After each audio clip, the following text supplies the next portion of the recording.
My name is Mark Thompson, and I'm 32 years old. I never thought I'd feel like a stranger in my own family. My dad worked hard his whole life to create something meaningful, a legacy for my sister, Jessica, and me. He was my hero, a man who valued family and taught us about trust and honesty. But everything changed after he passed away. Jessica, my only sister, became someone I barely recognized. Growing up, we were close, always there for each other. I thought that bond would never break. But on the day of Dad's funeral, I saw a different side of her, cold and distant, nothing like the sister I knew. A week later, Jessica asked me to meet with Dad's lawyer to discuss the inheritance. I showed up, expecting a simple talk about dividing what Dad had left behind. I didn't want much, just enough to remember him by and start fresh. But as soon as I walked into that office, something felt off. Jessica sat across from me, calm and confident. I didn't know what she was planning. The lawyer placed a thick stack of papers in front of me. "Mark," he said, "Jessica now has complete control over your father's estate." He explained that Dad had signed everything over to her, leaving me with nothing. It felt like a punch in the gut. "What? That can't be right," I said, looking from the lawyer to Jessica, hoping she'd explain. Jessica barely looked at me. "It's all legal, Mark. Dad made his decision. You have a week to pack up and move out of the house. After that, it's mine." I couldn't believe it. The family home, the one Dad worked his whole life for, was now hers alone. I had nothing. Stunned, I watched her leave without a word, leaving me to deal with the reality of her betrayal. I was left with no family, no home, and nowhere to go. That night, I packed up my things, feeling a mix of anger and disbelief. How could Jessica do this? The sister I once protected had turned into a stranger, driven by greed. I closed the door behind me, knowing I'd never see that house again, and walked into an uncertain future. But I promised myself one thing: I wouldn't let her betrayal define me. I'd find a way to rebuild my life, no matter what. Starting over was harder than I thought. With only a few dollars, I rented a small, run-down apartment on the edge of town. I worked any job I could find, from waiting tables to stocking shelves, just to survive. Each night, I fell into bed exhausted, my body aching, my mind replaying the betrayal again and again. Losing both my father's legacy and the sister I trusted was a wound that wouldn't heal. But something in me refused to give up. I wanted to prove to myself, and to Jessica, that I was stronger than she thought. I kept working, saving every cent, and after months of hard work, things started to change.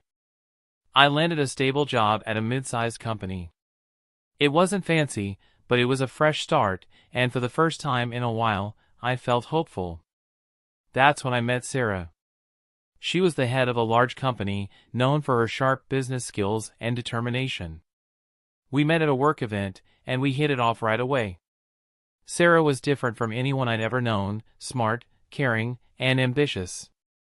We started dating, and as time passed, I fell in love with her strength and kindness. With Sarah, I found a sense of stability and hope I hadn't felt in a long time. A year later, we got married in a small, private ceremony. Jessica didn't come, not that I wanted her there. I thought I had moved on from her betrayal. But life has a funny way of bringing things full circle. Shortly after our wedding, Sarah offered me a high-level position in her company, one with responsibility, influence, and a great salary. I was thrilled, not only to work alongside my wife but also to prove to myself that I could succeed on my own terms. One day, while I was going through employee files at the company, I saw a name that stopped me in my tracks: Jessica Thompson. My sister, the same person who had taken everything from me, was working at Sarah's company. She had been there for years, working as a middle manager. I couldn't believe it. After all she had done, she was right there, under the same roof, not knowing I now had authority over her. At first, I didn't know what to do. Part of me wanted to confront her, to demand answers and maybe even an apology. But another part saw this as a chance to finally make things right, not by talking but by taking action. So, I kept quiet about our connection and just watched her from a distance. I saw how she cut corners and manipulated situations to get ahead, just like she had done to get Dad's inheritance. Months passed, and I quietly gathered information on Jessica's work performance. It didn't take long to see that her ambition led her to make bad choices. Her record was full of complaints, unfinished projects, and signs of dishonesty. And yet, she was close to a promotion that would give her even more power. I was patient, gathering solid proof. I didn't want to rely on rumors, I needed facts. Every missed deadline, every dishonest move, every mistake she covered up, I documented it all, creating a report that showed her true behavior. Finally, the day came. I had built a strong case against Jessica. It wasn't just about her recent actions, it showed a pattern of dishonesty, manipulation, and greed. I gave the report to Sarah, my wife and strongest supporter, and we went over it together. She read through the details, her face growing serious. I had no idea she was this careless, Sarah said, shaking her head. We can't let this go unnoticed. With her support, we brought the report to the board. Jessica was called into a meeting, not knowing I was behind it all. She walked in confidently, still the same self-assured person who had taken everything from me years ago. But her face changed as the board laid out her actions, unfinished projects, poor choices that cost the company money. Jessica tried to defend herself, explaining each accusation, but the evidence was too strong, too clear. For the first time, I saw fear in her eyes. The cold, calculating look she had worn when she betrayed me was gone, replaced by panic as she realized her career was falling apart. I stood quietly in the corner, watching her world crumble. I didn't do it out of hatred, I just wanted justice, something she had denied me when she took everything our dad left behind. Finally, the meeting ended. The board informed Jessica that she was fired. She had lost her job, her reputation, and the influence she had worked so hard to build. As she left the room, she looked at me, and our eyes met. She stopped, her face a mix of anger and confusion.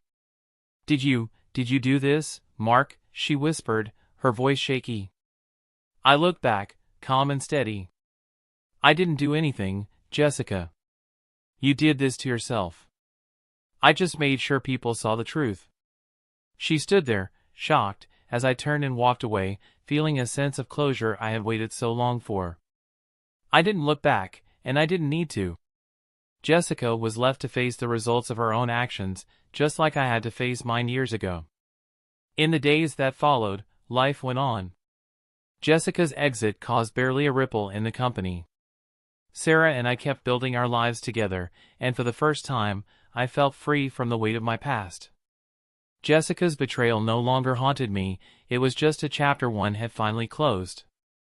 I had found my own path, my own success, and, most importantly, a family built on trust and love. As for Jessica, I don't know where she ended up. Maybe she learned from her mistakes, or maybe she kept going down the same path. But whatever happened to her, I knew that my life was no longer tied to hers.